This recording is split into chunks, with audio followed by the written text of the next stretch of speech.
Hello friends, আরেকটি নতুন ভিডিওতে তোমাদের সকলকে স্বাগত। আমরা একটা সেশন শুরু করেছি, বিশেষ করে বৃত্তি পরীক্ষা এবং ট্যালেন্ট সার্চ পরীক্ষা যে সমস্ত কোয়েশ্চেন পরীক্ষায় বারবার এসে থাকে বা যে টাইপের কোয়েশ্চেন আসতে পারে আগামী দিনে। সামনেই ট্যালেন্ট সার্চের পরীক্ষার আর মাত্র কয়েকটা দিন বাকি রয়েছে, সেই জন্য আমরা একটা সেশন শুরু করেছি। সেই সেশনের আজ চতুর্থ দিন। তো এই চতুর্থ দিনে আমরা কিছু জিকে নিয়ে উপস্থিত হয়েছি। আজকে টোটাল 25টা জিকে রয়েছে, খুবই ইম্পর্টেন্ট জিকে রয়েছে। তোমরা অবশ্যই আমাদের সাথে জুড়ে যাবে। আর যারা এখনও পর্যন্ত আমাদের চ্যানেলটিকে সাবস্ক্রাইব করেনি, অবশ্যই সাবস্ক্রাইব করে অল নোটিফিকেশন অন করে দেবে, তাহলে যে কোনো ভিডিও আপলোড করার সাথে সাথেই তোমাদের কাছে সর্বপ্রথম পৌঁছে যাবে। চলো দেখে নিই আজকের জন্য কী কোয়েশ্চেন রয়েছে। খুবই ইম্পর্টেন্ট কোয়েশ্চেন রয়েছে। প্রথম কোয়েশ্চেন বলছে, যখন লিপ ইয়ার হয় তখন এক বছর হয় কত দিনে? খুব ভালো প্রশ্ন করেছে। যখন লিপ ইয়ার হয় তখন এক বছর হয় কত দিনে, অর্থাৎ কত দিনে এক বছর হয়। নর্মালি কিন্তু 365 দিনে এক বছর হয়, কিন্তু যখন লিপ ইয়ার হয় তখন 366 দিনে এক বছর হয়। ওকে বন্ধুরা, 366 দিনে সঠিক আনসার হয়ে যাবে এক বছর হবে। তাহলে যখন লিপ ইয়ার হয় তখন এক বছর হতে গেলে 366 দিন সময় লাগে, একদিন বেশি লাগে নর্মাল বছরের থেকে।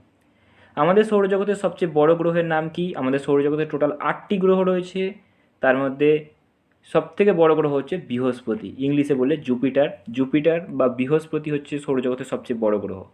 আগে 9টা গ্রহ ছিল, এখন প্লুটোকে বামন গ্রহ হিসেবে ধরা হয়, কুলিন গ্রহ হিসেবে ধরা হয় না। তাই জন্য সৌরজগতের টোটাল এখন 8টা গ্রহ। কম্পিউটার কে আবিষ্কার করেন? অবশ্যই চার্লস ব্যাবেজ। সকলেই তোমরা নামটা শুনে থাকবে নিশ্চয়ই। চার্লস ব্যাবেজ কম্পিউটার আবিষ্কার করেছিলেন। আচ্ছা, পরবর্তী কোয়েশ্চেন কি? শান্তির প্রতীক কোন রং? মানে কোন রঙের দ্বারা আমরা শান্তির প্রতীক নির্দেশ করি, শান্তির চিহ্নটাকে নির্দেশ করি? তো সঠিক অ্যান্সার যাবে সাদা রং। সাদা রঙের দ্বারা আমরা শান্তির প্রতীককে নির্দেশ করি।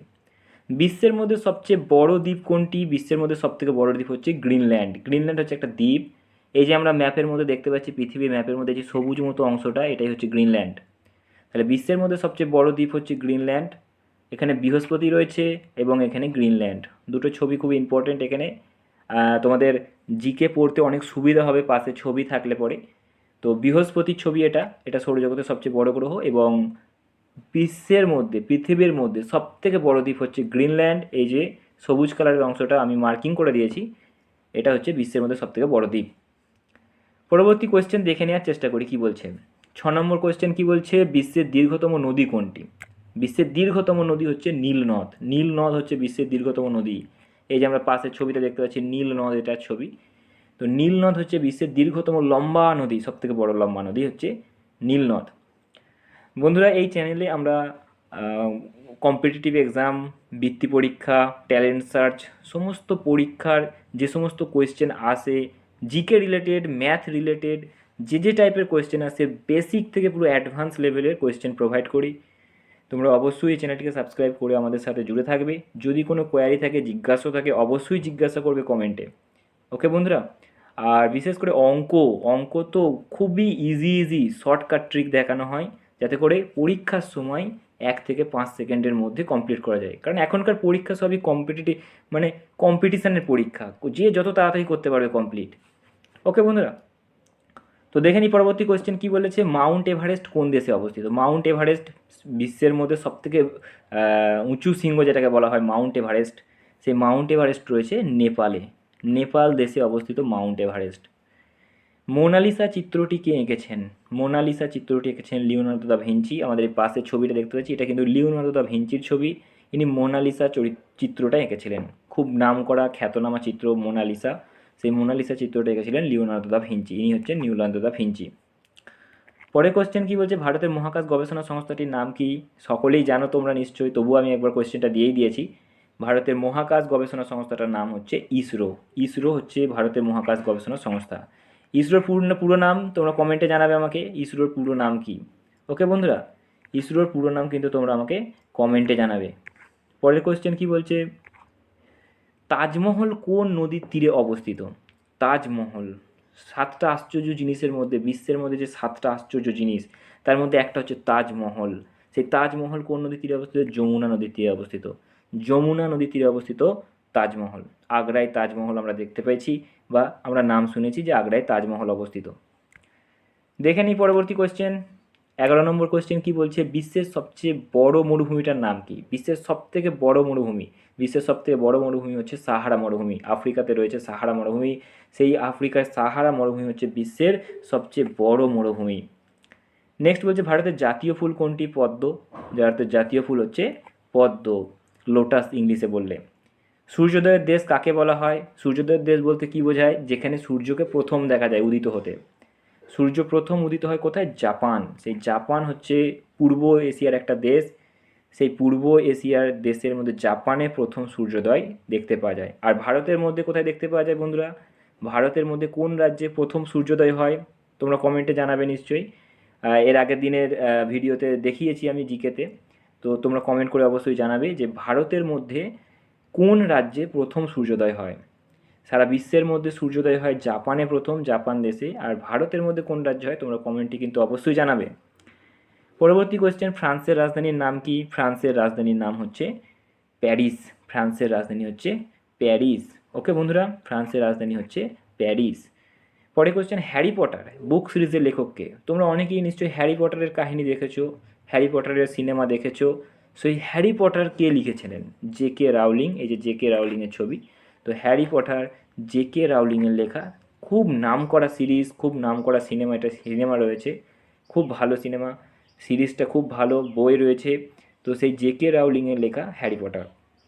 ওকে বন্ধুরা, তো দেখে নিই পরবর্তী কোয়েশ্চেন কি রয়েছে। 16 নম্বর কোয়েশ্চেন কি বলছে? 16 নম্বর বলছে বিশ্বের সবচেয়ে বড় স্তন্যপায়ী প্রাণীর নাম কি? বিশ্বের সবচেয়ে বড় স্তন্যপায়ী প্রাণী বলো আর বিশ্বের সবচেয়ে বড় প্রাণীর নাম বলো, তো অবশ্যই নীল তিমি হয়ে যাবে। তোমাদের মধ্যে অনেকেই জানো নিশ্চয়ই বন্ধুরা যে এর অ্যান্সার নীল তিমি হবে।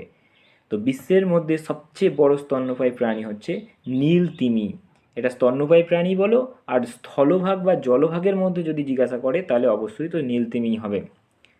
কিন্তু বন্ধুরা যদি বলে যে স্থলভাগের মধ্যে সবথেকে বড় প্রাণী কোনটা, শুধুমাত্র স্থলভাগের মধ্যে সারা বিশ্বের মধ্যে, তো অ্যান্সার হয়ে যাবে আফ্রিকান এলিফ্যান্ট, যাকে বলা হয় আফ্রিকার হাতি।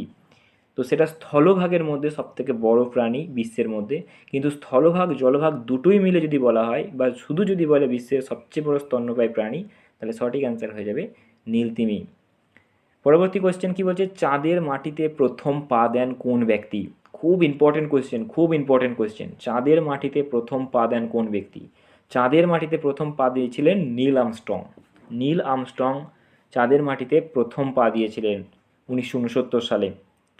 পরবর্তী কোয়েশ্চেন কি, সৌরজগতের সবচেয়ে ক্ষুদ্রতম গ্রহ কোনটি? আমরা জানি সৌরজগতে একটু আগেই পড়েছি সবথেকে বৃহত্তম গ্রহ এই মাত্র পড়লাম জুপিটার বা বৃহস্পতি, কিন্তু ক্ষুদ্রতম গ্রহ বুধ। সৌরজগতের সবচেয়ে ক্ষুদ্রতম গ্রহ হচ্ছে বুধ। 8টা গ্রহ রয়েছে আমরা জানি। আগে আমরা 9টা পড়েছিলাম, কিন্তু এখন কুলীন গ্রহ মানে প্রধান গ্রহ যেগুলোকে বলা হয় সেগুলো 8টা রয়েছে। আর প্লুটোকে বামন গ্রহ হিসেবে ধরা হয়, তাই কোনো গ্রহ হিসেবে ওকে ধরা হয় না। ভারতের বর্তমান প্রধানমন্ত্রীকে? তোমরা তো সকলেই জানো নিশ্চয়ই এটা, যে ভারতের বর্তমান প্রধানমন্ত্রী হচ্ছেন মাননীয় নরেন্দ্র দামোদর দাস মোদী। মাননীয় নরেন্দ্র দামোদর দাস মোদী বা নরেন্দ্র মোদী। এই যে ছবিতে দেখতেই পাচ্ছি আমরা। পৃথিবীর একমাত্র উপগ্রহটার নাম কি? পৃথিবীর যে একমাত্র উপগ্রহ, যেটা প্রাকৃতিক উপগ্রহ, কিন্তু কৃত্রিম উপগ্রহের কথা বলা হচ্ছে না বন্ধুরা, প্রাকৃতিক উপগ্রহ, একমাত্র পৃথিবীর উপগ্রহ হচ্ছে চাঁদ। আর একটা নলেজ তোমরা নিয়ে রাখো যে মঙ্গলের দুটো উপগ্রহ রয়েছে, ডাইমস আর ফোবস। মঙ্গলের দুটোই উপগ্রহ, সেটা হচ্ছে ডাইমস আর ফোবস। বৃহস্পতির গাদা উপগ্রহ রয়েছে, শনির গাদা উপগ্রহ রয়েছে। তো পৃথিবীর একটাই উপগ্রহ, সেটা হচ্ছে চাঁদ। দেখে নিই পরবর্তী কোয়েশ্চেন কী রয়েছে বন্ধুরা। জাতির জনক, টোটাল 25টা কোয়েশ্চেন কভার করা হয়েছে এই ভিডিওতে। খুবই ইম্পর্টেন্ট কোয়েশ্চেন, অত্যন্ত ইম্পর্টেন্ট কোয়েশ্চেন। বৃত্তি পরীক্ষা, ট্যালেন্ট সার্চ পরীক্ষায় আসার মতো খুবই ইম্পর্টেন্ট বলা যেতে পারে।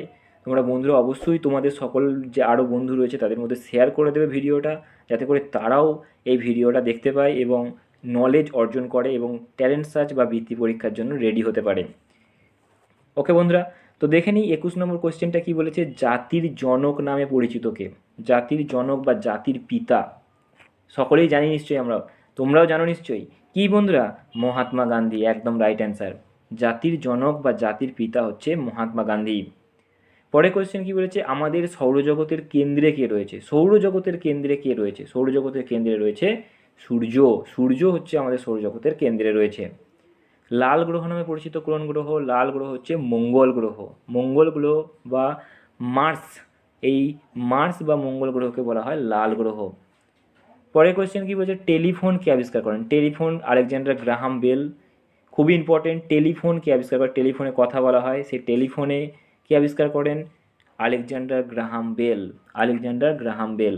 পরের কোয়েশ্চেন, আজকের জন্য লাস্ট কোয়েশ্চেন কি, আমাদের সৌরজগতের কোন, আমাদের যে সৌরজগৎ সেটা কোন ছায়াপথের অন্তর্গত? আমাদের সৌরজগতে কে কে রয়েছে? সূর্য রয়েছে, গ্রহ রয়েছে বুধ শুক্র পৃথিবী মঙ্গল বৃহস্পতি শনি ইউরেনাস নেপচুন, 8টা গ্রহ রয়েছে, প্লুটো রয়েছে, আরও বিভিন্ন ছোটো ছোটো বামন গ্রহ রয়েছে। তো এই যে সৌরজগৎ, এই যে সূর্য গ্রহ এদেরকে নিয়ে তৈরি সৌরজগৎ, সেটা কোন ছায়াপথের অন্তর্গত? পাশে আমরা ছবিটা দেখতেই পাচ্ছি। হ্যাঁ, তোমরা ঠিকই ধরেছো, আকাশগঙ্গা ছায়াপথের অন্তর্গত। এই যে পাশের ছবিটা দেখা যাচ্ছে, এগুলো সব কিন্তু গ্রহ উপগ্রহ, হ্যাঁ, তারপরে নক্ষত্র এরা নিয়ে তৈরি করেছে। তো এটা হচ্ছে আকাশগঙ্গা ছায়াপথের অন্তর্গত আমাদের যে সৌরজগৎ, সূর্য এবং বিভিন্ন গ্রহ যেগুলো রয়েছে। তো এই ছিল 25টা কোশ্চেন তোমাদের জন্য আজকের, খুবই ইম্পর্টেন্ট কোশ্চেন। এটা জিকের সেশন, জিকে সেশন 2 চলছে। এটা টোটাল 4টে ভিডিও প্রোভাইড করা হয়েছে, তার মধ্যে এটা জিকের 2 নম্বর সেশন চলছে। তোমরা অবশ্যই আগের ভিডিওগুলো দেখে নেবে এবং তোমাদের বন্ধুদের মাঝে শেয়ার করে দেবে, যাতে তারাও এই তথ্যগুলোকে নিতে পারে, নলেজ অর্জন করতে পারে এবং পরীক্ষায় বসার আগে রিল্যাক্সে থাকে। তো দেখে নিই, আজকের জন্য লাস্ট একটা হোমওয়ার্ক তোমাদের জন্য রয়েছে। সেই হোমওয়ার্কটা কী রয়েছে একটু দেখে নিই। হোমওয়ার্কটা রয়েছে যে ভারত ও চীনের সীমারেখা কী নামে পরিচিত? ভারত ও চীনের সীমারেখা কী নামে পরিচিত? অর্থাৎ ভারত দেশ আর চীন দেশের মাঝের যে সীমারেখা বা বর্ডার, তাকে একটা নাম দেওয়া হয়েছে। সেই নামটা কিন্তু তোমাদের জন্য আজকে হোমওয়ার্ক থাকছে। এটা তোমরা কমেন্টে অবশ্যই জানাবে এর অ্যান্সারটা কী হবে, ভারত ও চীনের সীমারেখা কী নামে পরিচিত। তো আজকের পর্যন্ত এখানেই বন্ধুরা, সেই ভিডিওতে শেষ করছি এখানেই। পরবর্তী ভিডিওতে তোমাদের সাথে দেখা হবে। ওকে বন্ধুরা, বাই বাই।